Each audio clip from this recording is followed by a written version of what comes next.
Wait another minute here. Looks like we still have some more coming on, so.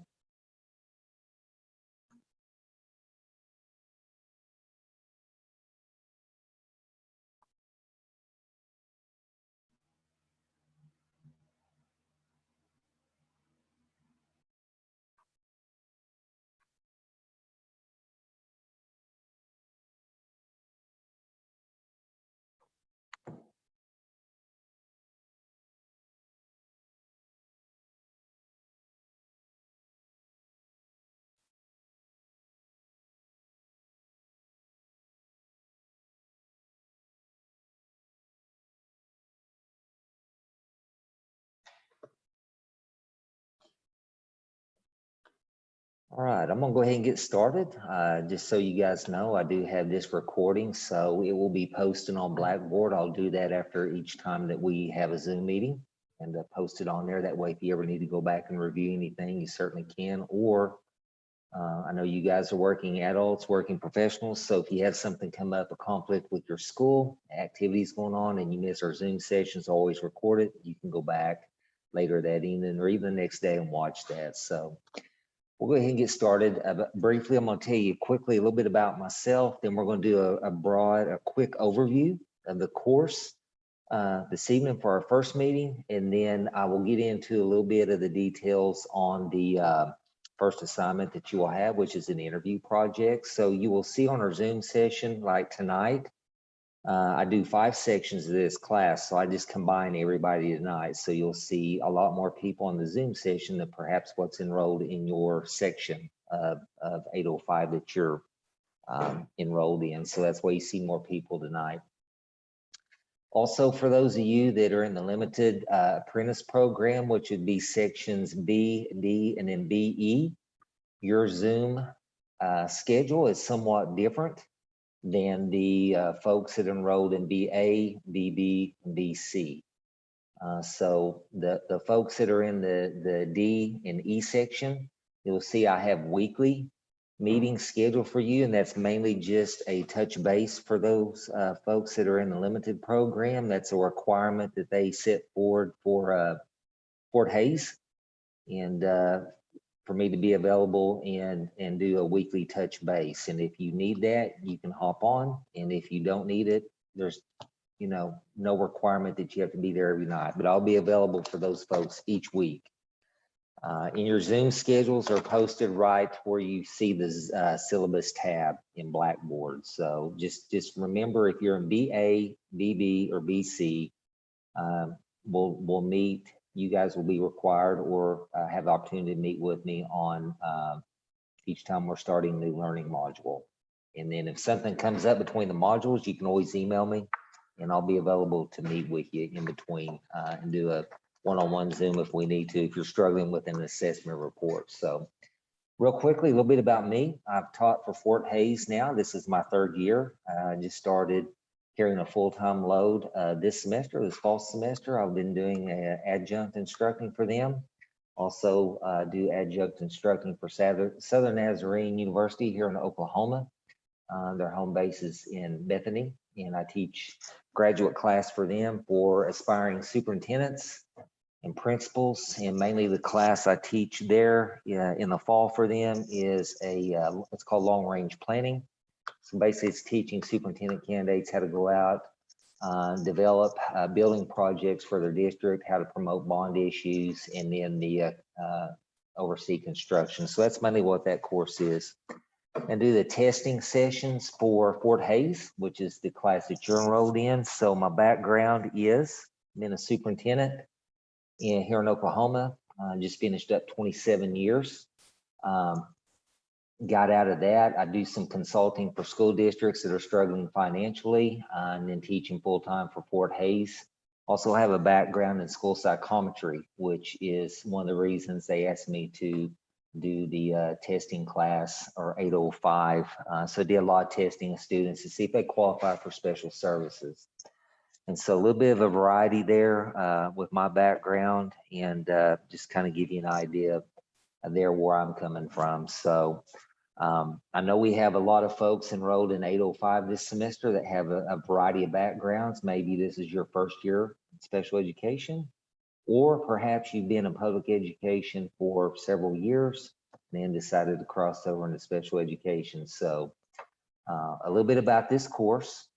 We will focus on mainly three categories of assessment. The first unit that we'll study deals with informal assessments.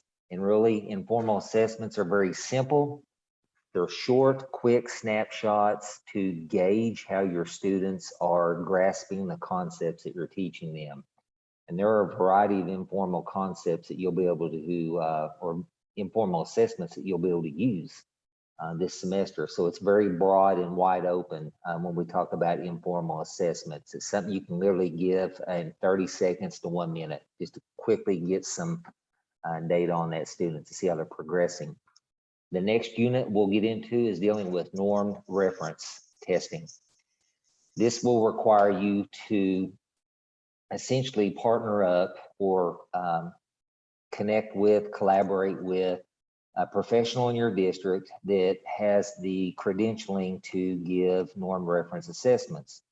So I don't know what your situation is in your district, but oftentimes a school psychologist or school psychometrist are your credentialed specialist in your district that commonly give those assessments. And often we give them when we're looking to see about students qualifying for special services.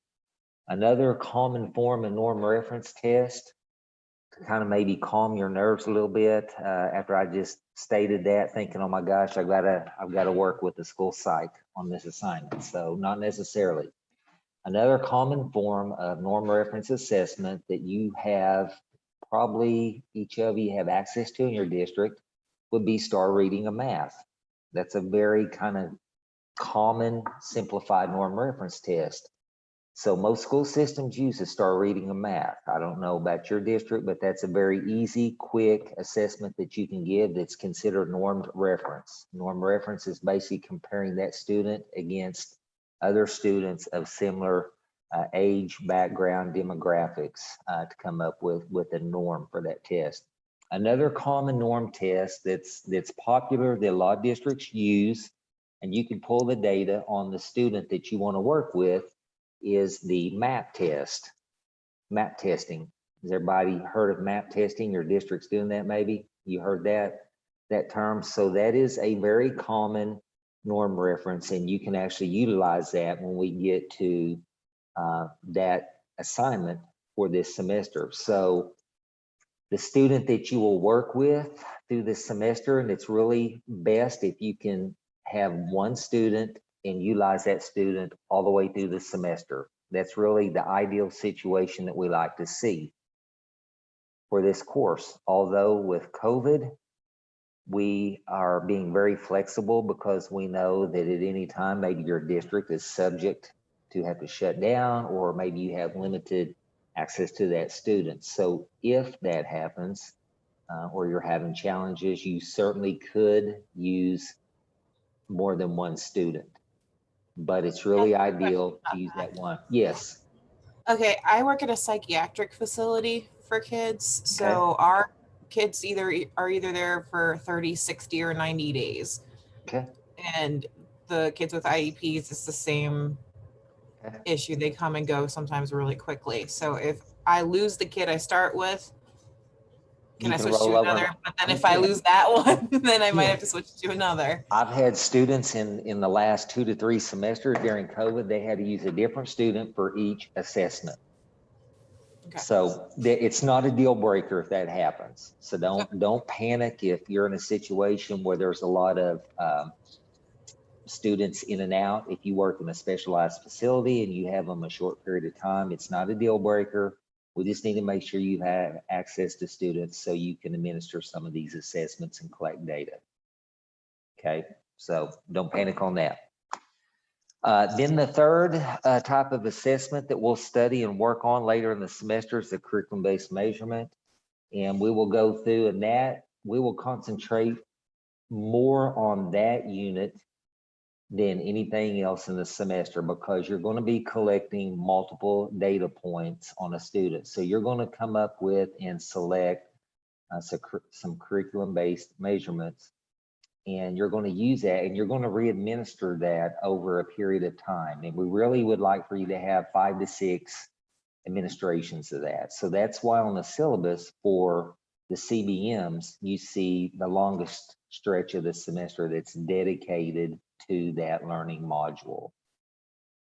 Okay, on the informal and the norm reference, we'll only spend 2-3 weeks max on those. And then you'll see the CBM will spend right at 6 weeks.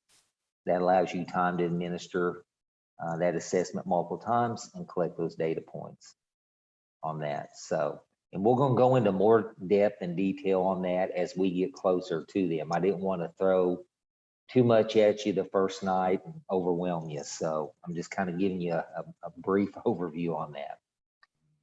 Then after we go through and administer these assessments and do a report, a testing report, and I'll provide you the format for that.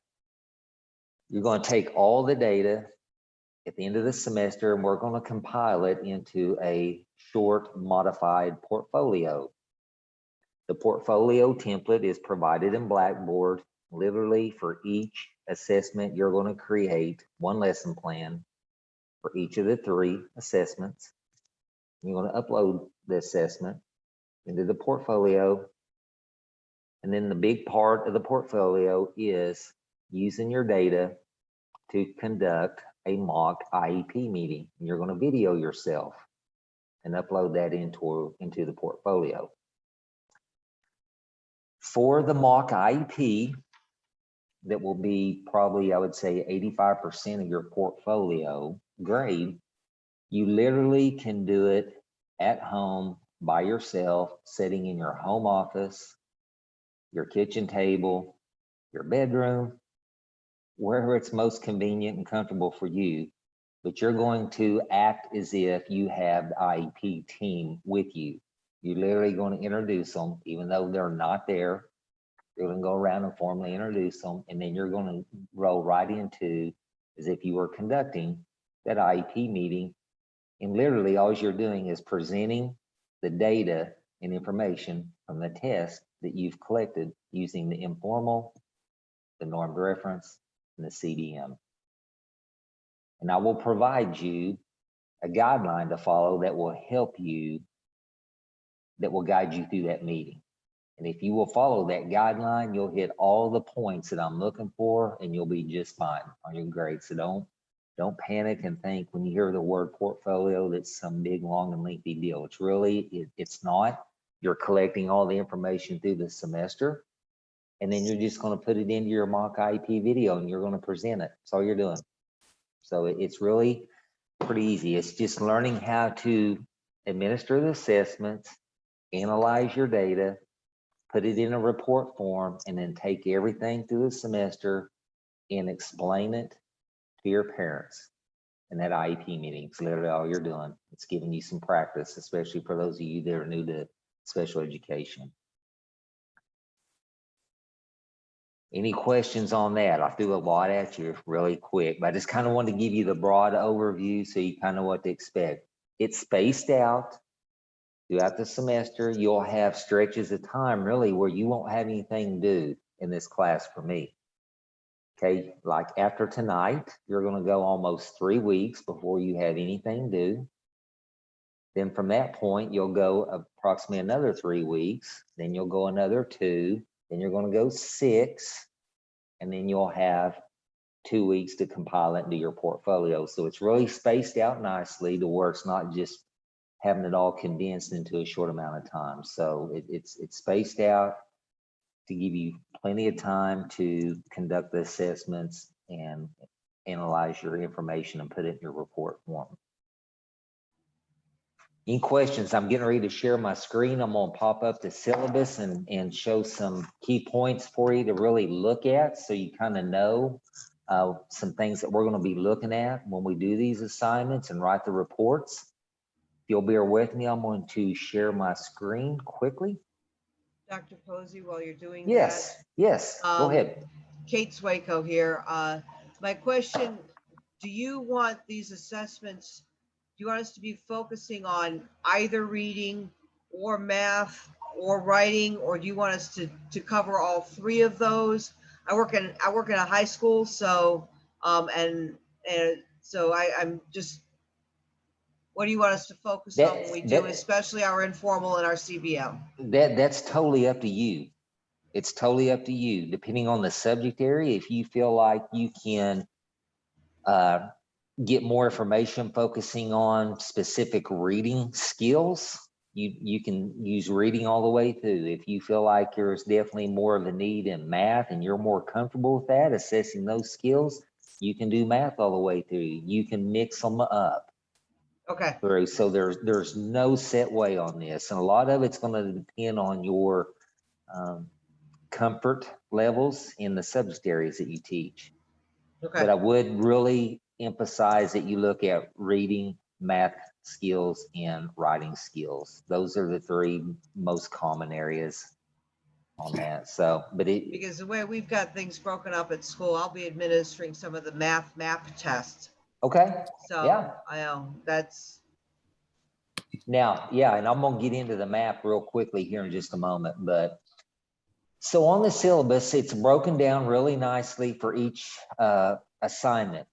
For the 3 testing units that we're going to work on, the report that you will submit basically has the same areas for each report. You're just putting different information. So you'll see here, you'll have a heading for identifying information. That's going to be the beginning of your report when you do your informal report or your norm reference. And here you can see what we're looking for. It's basically the opening paragraph. We're looking for the name of each test, the date it was administered, brief descriptions of the skills that you're measuring in each one of those tests. What's the purpose of the test? And then the reason that you selected it.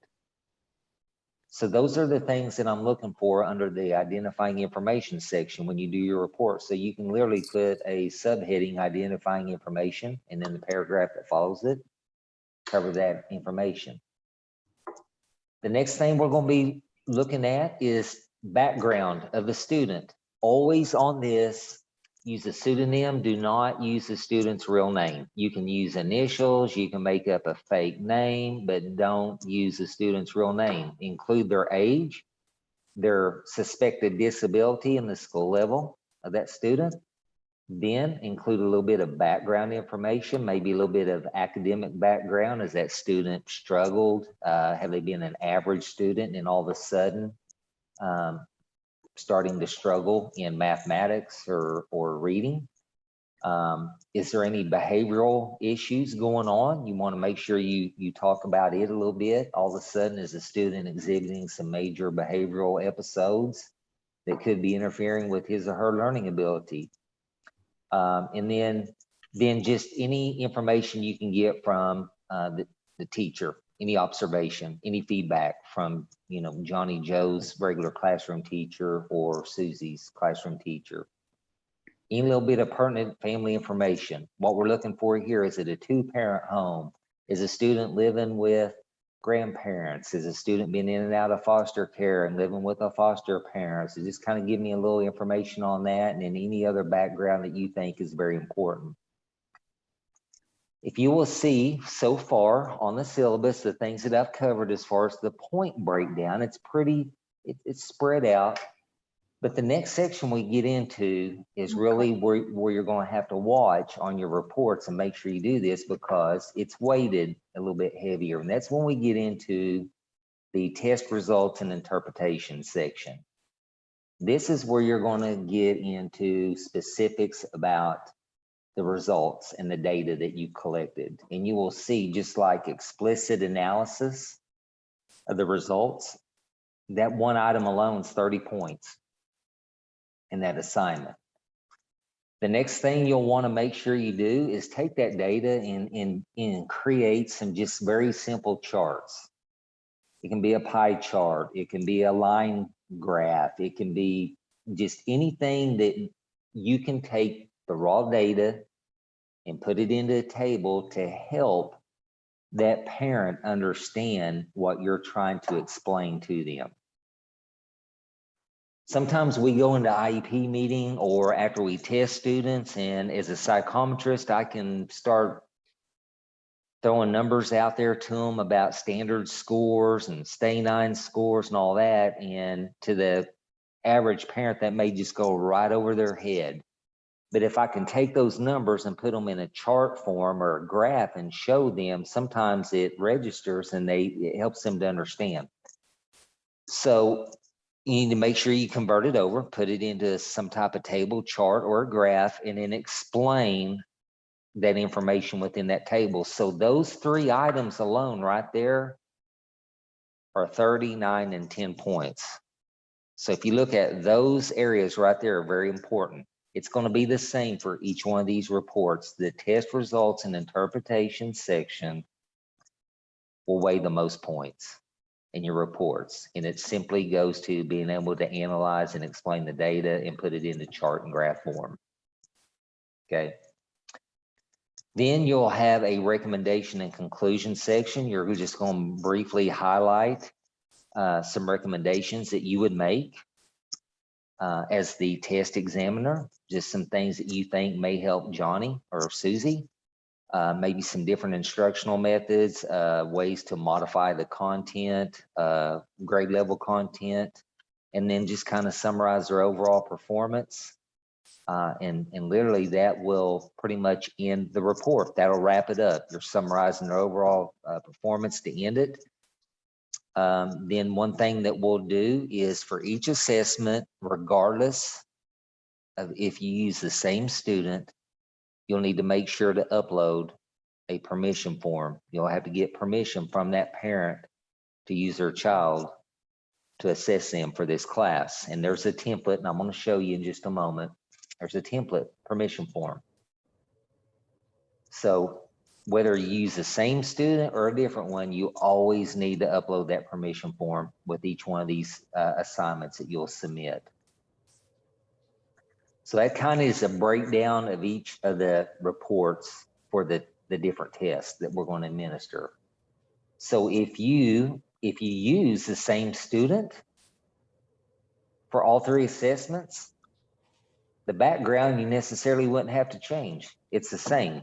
So if you're going to use the same student for all 3, keep that in mind. It'll save you some work when you go to do each one of these reports. If you're using the same student, you can go ahead and use this same section right here for the background. Okay. Chris, I'm sorry, do you have a question? I saw your hand go up. Yeah, I do. It's where I work, our kids are either in foster care or taken away from parents. So we don't necessarily know who to contact for that. Okay. Even as the special ed teacher, I'm finding kids whose parents will not answer. Okay, do you have a supervisor there that oversees the center? Yes. Okay, so if you would just have that supervisor sign off, make him or her aware that you're doing this class. And in your situation, just ask them if they would to sign that on behalf so you can complete your assignments for this course. Okay. Or if you have a friend, a personal friend that has children of school age, that's another avenue. You can use some friends, neighbors, whoever you have access to as far as a student. Okay. In your situation, if you need to do that, you could use a neighbor's kid, or your best friend that teaches in another district has a 6th grade son and borrow him. Okay. Okay. Okay. Okay. Any question there on just basically the reports that we'll do for each one of the assessments? If you pretty much follow this rubric right here, you're going to be fine. Same way with the portfolio. And did I miss how many assessments you want analyzed in that assignment, or? Informal? Mm-hmm. So for the informal, I believe it says on there 2 to 3 informal. Okay. So let me give you an idea for informal. You could use a entry exit ticket after you teach a lesson and the students are leaving. You could do a brief exit ticket. Just a quick, what do you remember from the lesson, or a specific question you want them to write a response. You could do a short written response short paragraph, you know, after you present the lesson. So there's multiple ways, but yeah, on the informal, I'd like to have 2 to 3 samples. Okay, thank you. You're welcome. Any other question on the informal? Almost. Go ahead, I'm sorry. I'm sorry. No, you're fine. Okay, so I'm one of your LAL students, so I've got a special ed caseload already. Okay, So if I use one of my students, they will already have been identified.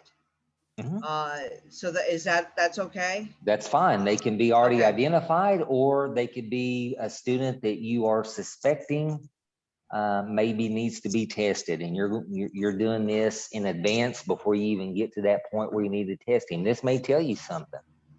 So for the informal assessments, can I do those like use some of the like I'm progress monitoring their goals? Yeah, Okay. you sure can. Any other question on the informal before I go back to the very first assignment? Dr. Posey? Yes. I just have a quick question, and it's not really about that question, but I teach early childhood because I do a reverse mainstream. So I'm already having special ed and gen ed, and I even have ELL this year that are special ed. So all of this that we're doing, is that okay to use early childhood? Oh yeah, definitely. I've had some that were pre-K teachers Okay. in this class. Oh yeah, definitely. Yeah. Okay. Yep, no doubt. Like I said earlier, I've had some that a broad range in any one given section. In one section before, I've had everything from pre-K all the way to a juvenile detention center and everything in between in one class, and that was back in the summer. So we had a very broad variety of experience in that class. So yeah, we've made it work with just about every type of student and situation. Okay. Okay, then here's mine. Okay. I teach life skills. Yeah. Yeah, you can make it work with life skills. There may be certain concepts that you're teaching, and so you want to do some informal assessment on a particular unit that you're covering. I don't know if you do like 4 units, each unit's a 9-week period. I don't know how your class is set up. Excuse me. But you can do it with the life skills. I've had them in here that mainly taught electives. I've had coaches that mainly were doing elective courses. They weren't core subjectaries, and they were able to make it work. Now, when you get to the norm reference, we may have to make some adjustments.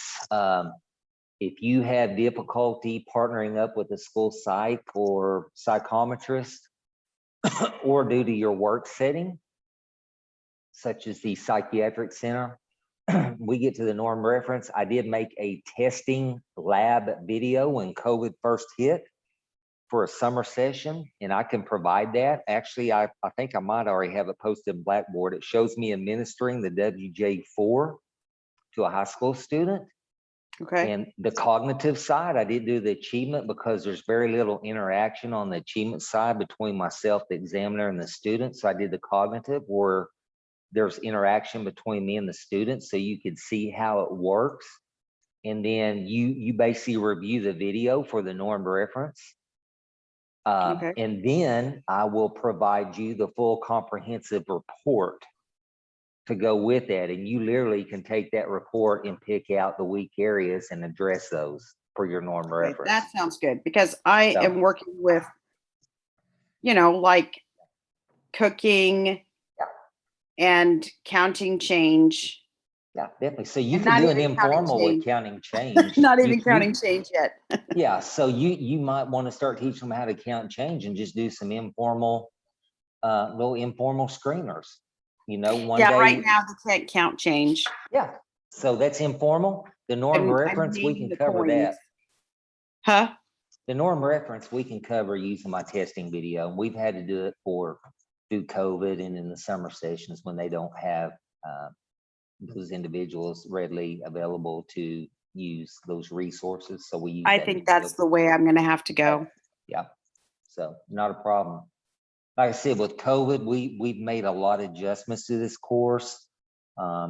the instructors, not only myself, but the others that teach it, we became very flexible during COVID, knowing you guys need this to complete your degree track. And so we've made those adjustments, just like you guys have had to do in your classrooms during COVID, and be very flexible and just try to make it work and try to meet the objectives of the course. So, and we've been able to do it. So we'll make it happen. Okay, so I'm going to go back to the very first assignment. I'm going to focus on it just a little bit, then we'll get off here, and that way I'm not giving you too much in one night and just blowing your mind away and just frustrating you. So we'll have plenty of time to go back on our Zoom meetings and really dive in deep on the specifics. So this is the first thing you guys are going to work on. Will be the group interview project. You'll see it's due on week 4. On a Sunday. All my assignments are due on Sunday at midnight, 11:59 p.m. I do this because, you know, if you've had some busy days during the week, it gives you that Saturday, Sunday to fine tune, and then you got all the way till midnight Sunday to get it. And I know other instructors like to have them in middle of the week, but I've always done that on Sunday, knowing you guys are working adults. I just think it gives you that extra time, that flexibility. So another thing too, real quick, when I'm talking about assignments, I realize, again, I've said you guys are working adults, and I know life happens. You've got families, you're probably going 10 different directions during the week, keeping up with your own kids, your family, dealing with COVID maybe. So if something does come up, guys, all you have to do is communicate with me, email. If you know you're going to be running close, something's happened at work or with family, you know you're going to need a little bit extra time, a deadline's coming up, all you gotta do is email me. I'm very flexible and I'm easy to work with, but the main thing is you just gotta communicate and let me know if you can, okay? And I'll work with you on that. So, okay, so for the group project, really like to see a minimum of 4 group members per group. And I've already got the groups created. You'll see a tab, and I'll switch over to Blackboard in just a minute, where you go in and you self-enroll in a group.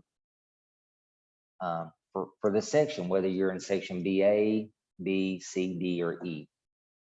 And we have a list of questions, and what we like for you to do is go back to your district and select someone that is responsible for perhaps overseeing the administration of some testing, whether it's informal, CBMs, whatever it is. So really, we like for you to try to connect with maybe a special education director, or maybe a SPED teacher in your building. If your district has a school psychometrist or school psychologist, that you select them and interview them using the questions that we provide. And you're going to see right here the bullet points of the questions that we like for you to collect the information on. Why certain tests are used in our program. Your district may specifically use the WJ4 to determine if a student qualifies for special education services. Others may use the Wyatt 5, WISC 5. I mean, there are so many different ones out there that your district may prefer that they use. I always use the Woodcock-Johnson WJ4. That's a very common, probably one of the more popular ones a lot of districts use. So, and then ask them other assessments that are used to determine the student's needs, MAP testing, why they use that, what information it provides, how often or when are they used. Your district may administer the STAR. How often do they do it? Do they do it monthly? Do they do it quarterly? Do they do it 3 times a year? Kind of poll them and see what they're doing. Who can administer formal and informal tests in your district? Informal, pretty much anyone can. Classroom teacher, yourself, whoever. Formal testing, that's a little bit different. That's when we get into your normed reference. A lot of times they have to have extra licensing, credentialing, such as your psychometry and school psychologist. Ask if the informal tests are used, and if so, when and why are they used? If they don't use them, ask them how come they don't. Various assessments used in special education and why. What are some other assessments that maybe your SPED program department uses in your district? What are some that they may use to determine if a student meets the category of emotionally disturbed, or if they're going to be suspected autism? There's a lot of different screeners that are used out there. So you might ask them what they're doing. Find out for sure what the differences are between formal and informal assessments. The steps in the assessment process. So for those of you guys that are new in special education, do regular classroom teachers just come in and tell the SPED teacher, hey, I suspect Johnny Joe has a learning disability. I want to get him tested, and they just test him. Is that how that works? No, it's a process. Okay, so you might ask them, your district may have a few extra steps that they expect has to happen before they even get to the point where they call the school psych or the psychometrist.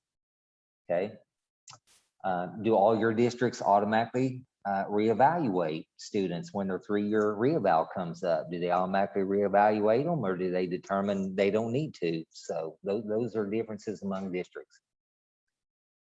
The role of the family in the assessment process.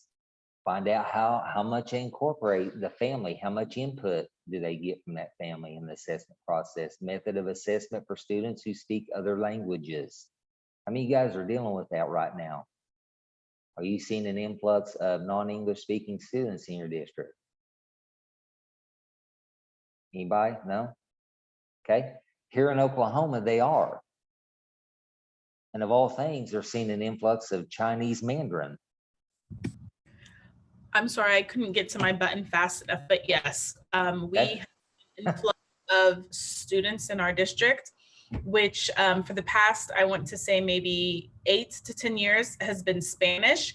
Yeah. It is now quickly changing to diverse dialects of Asian languages. Yeah, that's what we're seeing here in Oklahoma. And I'm just going to tell it like it is and why it is, but it all centers around the grow houses, because they're owned by Orientals.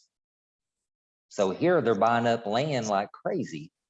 And that's why our school systems here are seeing different dialects of Chinese language come in. So it's all of a sudden a challenge for schools here. So I've been working with the school just since they started that's faced with that problem, trying to help them find resources. So if you have that student that comes in and they're struggling, do we automatically assume that they have a learning disability? A lot of it's going to go back to it's a language barrier. And technically, would they qualify due to the language barrier? So those are things that you can ask the individuals in your district. So different technological considerations when administering tests. Has your district or those individuals taken any steps to consider this different technology to use when administering tests?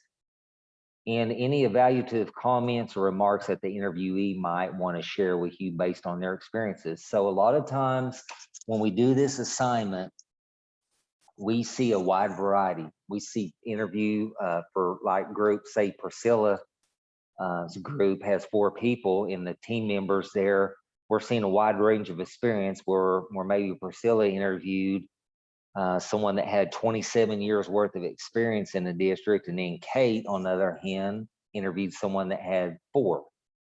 So you get to hear the different perspectives based on experience. And then as you start compiling that data amongst your group, it's kind of eye-opening how maybe the less experienced person sees it versus the one that's been doing it for 27, 28 years, and all the different changes in special education that they have witnessed through time. So that's kind of what makes this assignment really neat when you go to do it.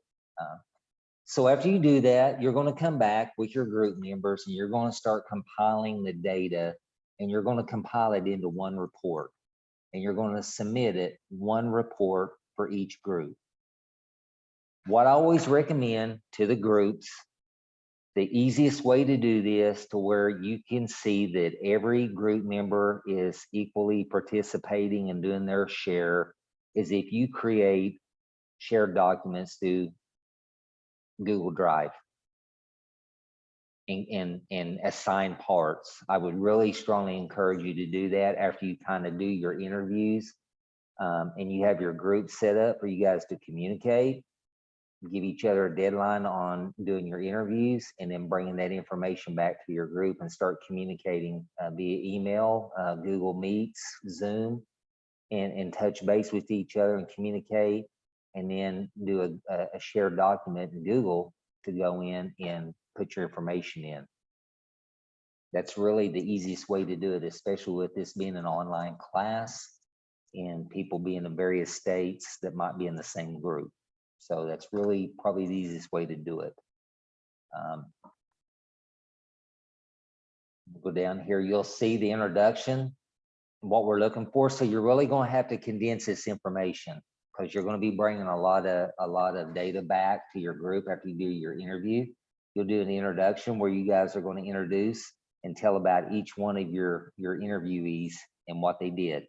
So just briefly tell, Priscilla, I mentioned her school. She might have had a psychometrist that had 28 years experience in testing. Kate interviewed hers, special ed director. She had four years experience. So that's what you're going to do on the introduction. You're going to take little bits and pieces from each team member and put it into that introduction paragraph. You also want to talk about the dates and times of the interview, the place that it occurred. Then you're going to want to state the purpose of your paper. And then you'll want to talk about all the different types of assessments that you learned that your interviewee gives. They may specifically just give one, the WJ4, and that's it. Or they may use a variety depending on their background. Talk a little bit about the criteria they used and differentiate between formal and informal assessments. Next one is the assessment administration. You're going to talk a little bit about their qualifications that they had to acquire in order to be able to give those assessments. They have to go back and get a master's in school psychometry or as a school psychologist. Talk about the frequency of the test. If you're going to administer the WJ4, do you go in and give it 4 times a year? No, you're not going to give it 4 times a year. That's a very, you can only do it once every so often in order to maintain the validity and reliability of that test. So you would not, if you administered August the 16th, you definitely don't want to give it on or before August 16th the following year at all. It's a once a year deal. Sorry, You're Dr. going- Posey, what's a WJ for? The Woodcock-Johnson 4th edition. Oh, okay. There's various versions of them right now. The WJ4 is the latest edition until they upgrade and make changes. So the WJ4, that Woodcock-Johnson 4th edition is what it is. Describe the 8 steps in the assessment process. Okay, you'll see that in your readings, also in some of the resources under the SPED 805 resources tab. The 8 steps in the assessment process I mentioned a while ago. A teacher just doesn't go down and tell the SPED director, hey, I've got Johnny that's way behind and he needs to be tested right now. And it doesn't work that way. So there are multiple steps you go through. And then include 3 types of technological considerations when assessing students. What would be some technological considerations when testing students that maybe those individuals have implemented in that testing process? So that'll be something you'll find out when you interview your individuals. Then you're going to talk about the legalities, family diversity, talk about IEDA and how it addresses assessments, the role of the family in assessment, and the method and type of assessments for students who speak other languages. Okay. What would be one for, if we're going to try to test a student who speaks another language, what would be one technique that we would consider, a district would, you think? If we could find the resource, anybody want to take a shot at that? We have to administer it in their native language. Native language, so definitely an interpreter, right? Someone that speaks that language. Yeah, in order for it to be valid and reliable. If not, we go in there and give it, our results are not going to be valid. So you definitely want to find someone who speaks that language. Okay. Conclusion, you'll just bring, mainly you're wrapping up you're starting to wrap up the paper. You're going to talk about some key highlights of the interview, ideas and purpose of it, and then reflect what did your group learn about assessments just by doing the interview. How do assessments guide practice? We say it's data-driven instruction. It gives you a lot of information on what you need to do as a classroom instructor to change your instructional process. Going back and reevaluate maybe your delivery method or whatever you need to do to help those students understand. And maybe discuss the importance of assessment in special education. Okay, and that's pretty much wrapping that up. That'll wrap up that assignment. Kind of you're doing your reflection on what you learned, the importance of assessment, and then how that information is going to impact the way that you would administer assessments. Okay, so when we go in, we really want to make sure that the integrity of that test is going to be really good. If I go in to do assessments in a school, I want to make sure that I'm in a good, quiet area that's comfortable. I want to kind of go in and get to know that student a little bit instead of just having them bring them down. They've never seen my face before and they walk in and there's some strange guy sitting in a room with a table and he's going to ask you all these questions. Okay, so there's some things that kind of need to occur before you even get to that point, kind of get that student comfortable to where they're not nervous, and that way you can get a good reading on them. Okay, so those are different things to consider. Any question on the interview? I always enjoy reading those reports. I have a question. Okay. Okay, so my school psych is kind of busy, but my husband works as a school psych at a different school. Can I Yeah. have him answer the questions You instead? can. Yeah. Huh, Yeah, thank I'm God. good with Okay, that. thank you. Yeah. Yeah. How long's your husband been doing that? This is his 3rd year. 3rd year. Okay. Yeah. Okay, so my interview's done, so I'm good. Okay, There you go. How about that? Right there in your own house. thank you. You're welcome. So, I have a question right from the start of the assignment, signing up for groups. Yep. You just said at least 4 members. mhm. Is there a limit to how many members in the group? There's not, but don't want to see where I have 10 students in one group.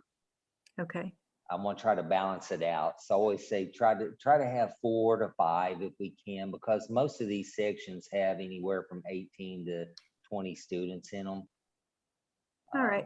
Your first group has 6 and you don't have any in the rest of the. Yeah, so I'm gonna have to go in and adjust that. I think one group, before I got my groups created, I think in one of the sections they went in and maybe got signed up before I actually had created group 1, 2, 3, and 4, and 5.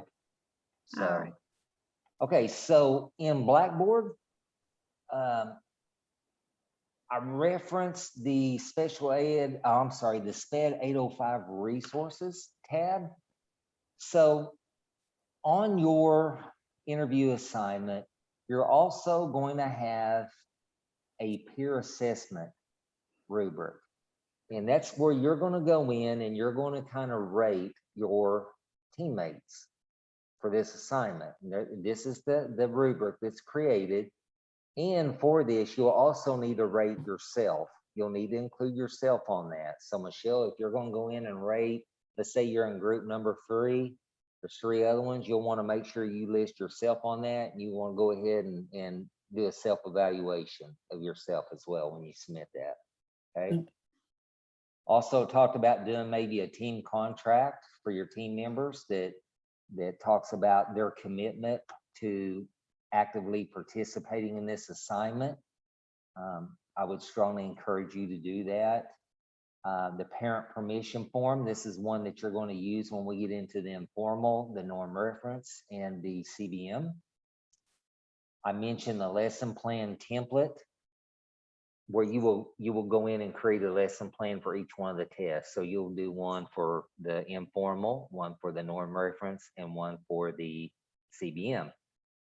That lesson plan is what you'll upload in your portfolio to go along with your mock IEP video. So the template forms are all right here on this page. for you that you'll need for I those. have a question about the parent permission form. Okay, I was looking at it and it still says on it it has Dr. Lubin's oh contact my information on it. goodness, yes, and when I copied this shell, I copied a different section, so I will correct that. Thank you for Okay. pointing that out to me. I thought I had all the little bugs worked out of it, so. Yeah, thank you. I will get that fixed for you. I'm gonna go back to, sorry, I'm just trying to get back over to Blackboard here really quick.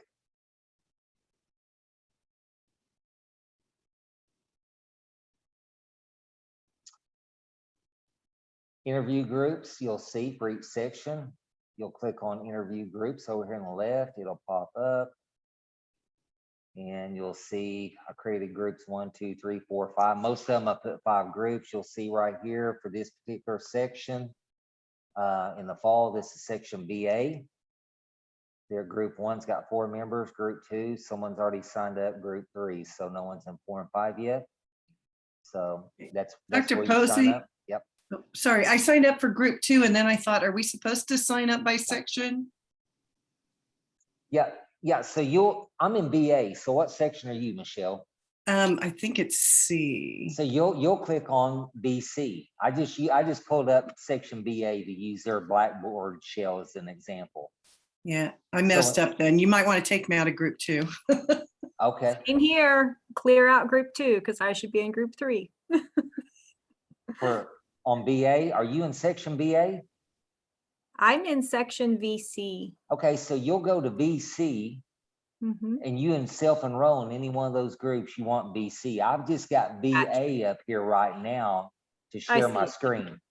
Okay. I've got 5 sections, so I just popped up BA. They all look the same, except right here, it'll say BA, BB, BC, or I think BB. or B. whatever one you're enrolled in is the only one that you have access to, correct? Yeah, Yeah, I that's think correct. I think you're right. Yeah, you can't access any other section other than the one you've been assigned to. So I'm just using BA. I just clicked on that as an example. Okay. And so you'll self-enroll and you'll see your group members. So I'm just gonna pop up here. You'll see here, group 1 in BA, there's Allison Flynn, Kara Kennedy, Elizabeth Myers, Kathy Moon. Okay. And then to do your assignments, you'll see submit assignments here. Your interview report, your peer rubric, you'll submit your rubrics individually, but your interview report, you'll just submit one and it's tied to your group. So you won't have to worry about submitting it 4 times. Your informal, you'll submit it right there. It shows you the due dates. Literally, you just go down here and you'll hit browse files, upload it, submit. So it's pretty easy to submit them. Norm reference, curriculum based, and then your portfolio project. I mentioned there's a portfolio template in here, and you'll see in Blackboard on the left-hand side, I've got my mouse cursor kind of hovering over it. Click that says create portfolios here. There's literally a template in here that you can use and start building. I've got a sample in there. I've got one that's an annotated bibliography. And so literally you can go in here and create portfolio, and you can put Michelle O'Connor where it says Dr. Posey. You just put your name on there, then you'll start building your portfolio. It'll walk you through there. So it's pretty easy to use, but we'll get into that in more detail later in the semester. I just kind of wanted to show you where it's at tonight. Okay. Again, as I mentioned to you quickly, that if you are in VA, B, or C, your Zoom schedule is different than group D and E, where I will be available for them each week on Thursday. If you're in A or B or C, and you feel the need to jump on there, it's the same Zoom link for all 5 sections. So if you have a question and you think, hey, I'm gonna hop on there and catch Dr. Posey, I know he's gonna be on there at 6:30, I've got a question for him. You're free to do that if you need to. So don't think you can't get on there, but those folks I do have scheduled each week. Is there any question? I know I covered a lot, just kind of did the broad overview tonight, kind of give you an idea of the course. Any question? I check my emails. I'm an early morning guy, so I check my emails early every morning. And then I also do it again after 5 p.m. in the afternoon as well. And so if your email's on there late one night, I'll see it early in the morning. I'll answer it, respond to it. And then if you email during the day, I'll get it on my afternoon cycle, my late afternoon. So I always try to answer your email on the day you send it. Your papers, I always try to get those back when they're due on Sunday night at midnight. I like to always make sure I have all of them graded and returned to you with comments by Wednesday. That's always been my goal since I've been doing this. And I always like to get those back as quickly as possible. So that kind of gives you an idea of the time frame that I try to get those returned to you after you submit them. I'm available by email in between sessions, meetings. If you have questions, please feel free to email and I'll get back to you, like I said, either on the morning cycle or the afternoon. Is there any questions about your group project? Again, I would strongly encourage you to get signed up, reach out to your group members and create a shared document in Google Drive, Google Docs, so you can put your information in that, share, and so your group members can see it. Also communicate with them, whether you do it by Zoom, Google Meets, whatever is the best way to do that, Microsoft Teams, and try to connect where you guys can do a little video conference and touch base as that assignment progresses. So when we say, for instance, I interview my school psych, I have a fair idea of what assessments he conducts. And then when we've got a referred students, there are other assessments that the special ed department, like that I would conduct, or my other special ed teachers. Do you want us to only use his information? Yeah, just take the information that you're getting from the interviewee when you go down that list of questions. You're just trying to see what he or she uses or has been in the practice of using for them. And they may share, hey, I prefer to use this, but our district also utilizes these other screeners or assessments as well, but this is primarily what I use on a day in and day out basis. Okay. Thank you. You're welcome. Any other questions before we go?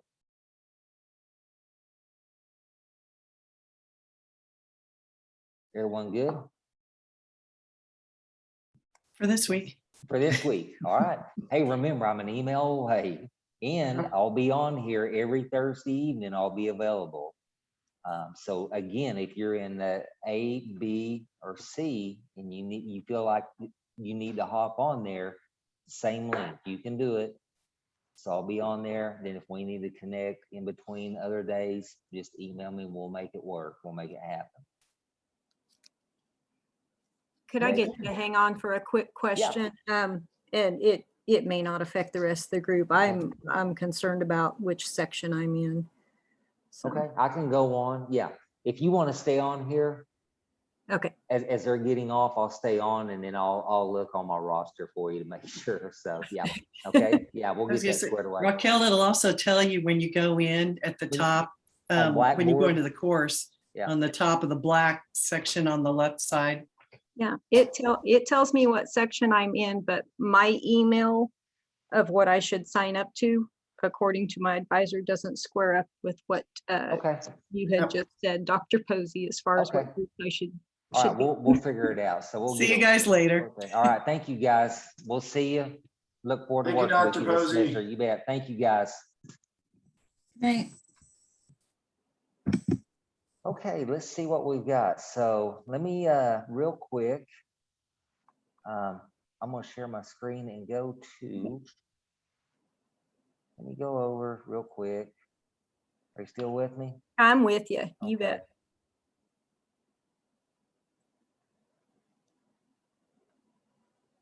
I'm gonna minimize you, and I'm going to click on my Tiger Central. Okay, so you probably maybe don't see me, or I'm not seeing you right now, and I just want to make sure we're in here. I'm gonna go to my Workday. You'll bear with me really quick.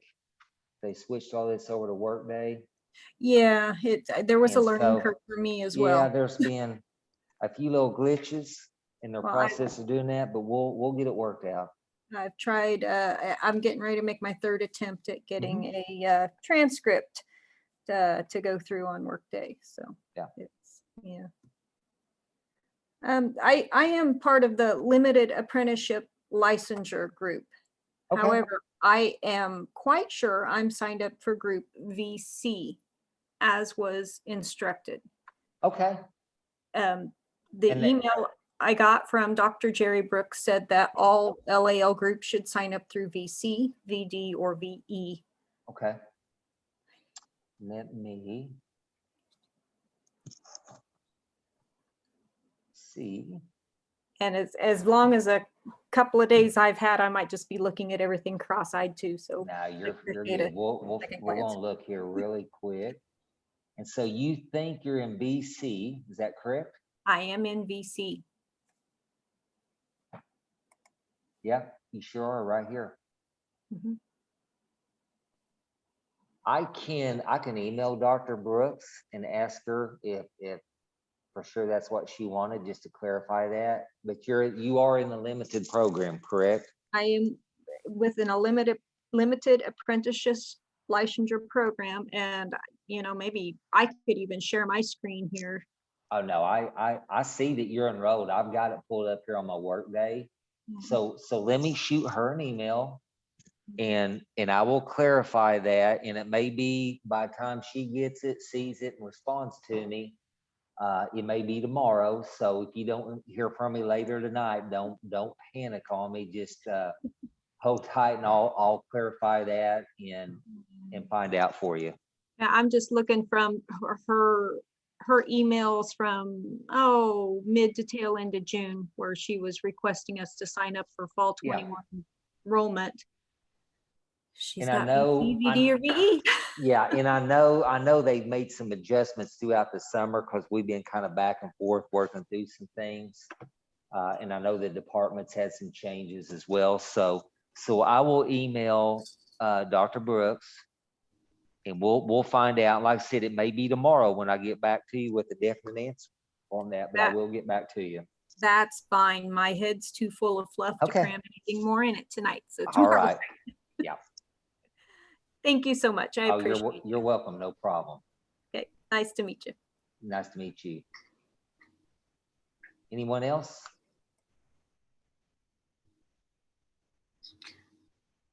No, I just had the same thing, really. Okay. I'm in VC with her, and mine says VE. Okay. Yours says VE? Mm-hmm. Okay, and you're in the limited? Yep. Okay. Okay, so I will confirm that when I email Dr. Brooks. I'll put both your names on there, and then I'll find out, and then I'll get back with you as well. And it may be tomorrow as well. But maybe we can be in VE. I don't know. Yeah. So also, is there a way that we can see the people who are in the groups before we sign up for the group? I think when you go on there to enroll in a group, it should show you who's already enrolled. All right, because I can't see names, and there's one person that I just don't. I mean, I like her as a person, but as a person to work with.